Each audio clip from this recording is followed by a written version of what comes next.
we go!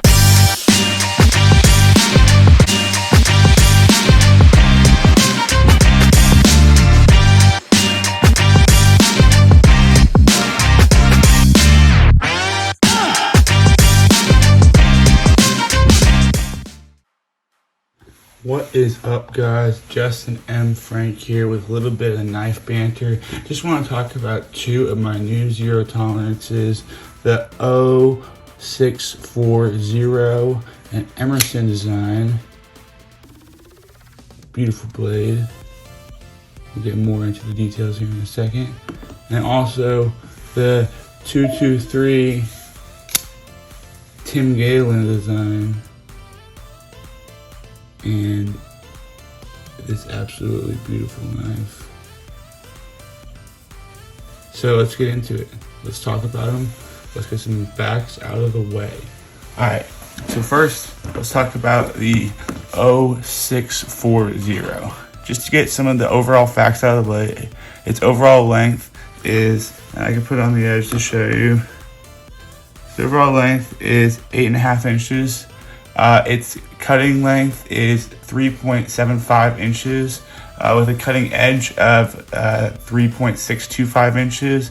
Its blade width is exactly 1 inch.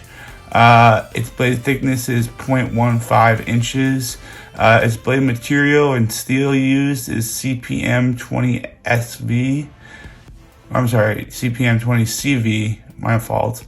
And it offers a cliff point style blade with a flat grind and a satin finish on the areas that are not rounded. So maybe I can show this off a little bit better to you. This is a beautiful, beautiful blade. And anything that Emerson does always translates well. People hate on these scales and the color of them, but honestly, I don't think they look that bad. I think they're unique and offer a different perspective, and I actually kind of enjoy them. Maybe I'm crazy, but that's just me. The overall design of this is absolutely beautiful, classic. Reminds me of kind of like a Sabenza 22 or something like that. And it is really highly well built.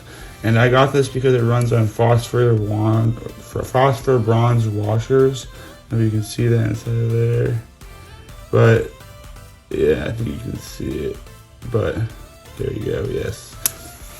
But that's something new for zero tolerance. For those wondering, can you flip it with this over the top? The answer is sort of. I get it sometimes, I don't get it every time. It definitely takes a little bit of risk, but it is doable. And this is just a badass knife, highly recommend it. The clip does need a slight modification. I will have to be bending it here shortly, getting it on my vice clamp, or just throwing it on a different clip. But hey, that's a small price to pay for such a beautiful knife at an MSRP of right now $248 on Blade HQ. So check it out, enjoy this knife, and hopefully pick one up for yourself soon. Take that out of the way for now, put it off over here. Now let's talk about the flipper that flips absolutely beautifully, let me say, the 0223. To get some facts out of the way about the 0223, its overall length, here let's put it on the edge,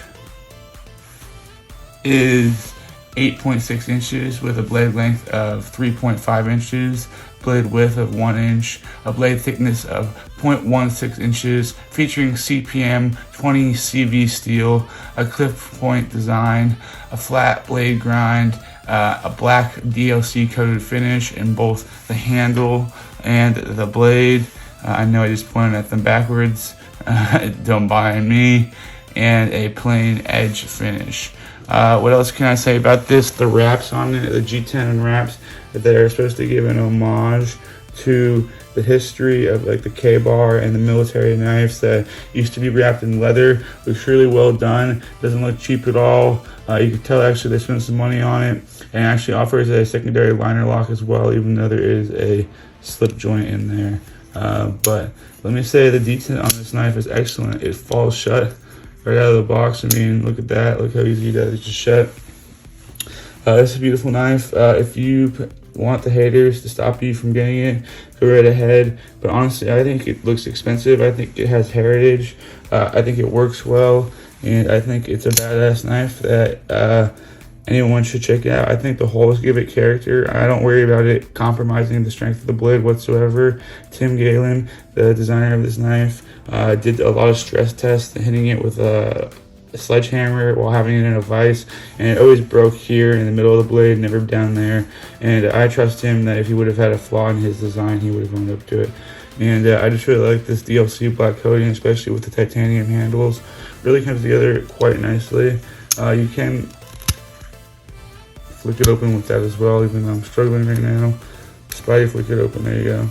That way, I'm just kind of struggling with that right now, but it is possible and it can be done.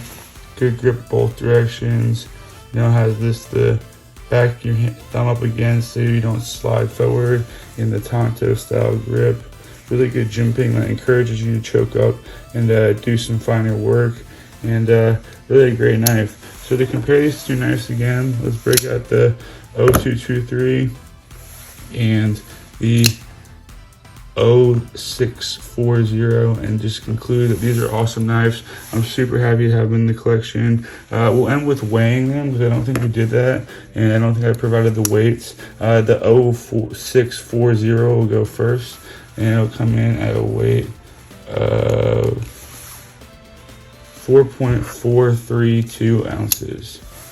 And this one feels about the same, maybe a little bit heavier, 4.737 ounces. So yeah, just a little bit heavier with this one, but honestly very similar in weight, even though you get a slightly longer blade with this, which is very impressive. Very different knives, you know, offering a very different approach. I mean, again, this is a phosphoric bronze system, and it's the KVT bearing system that ZT is so well known for.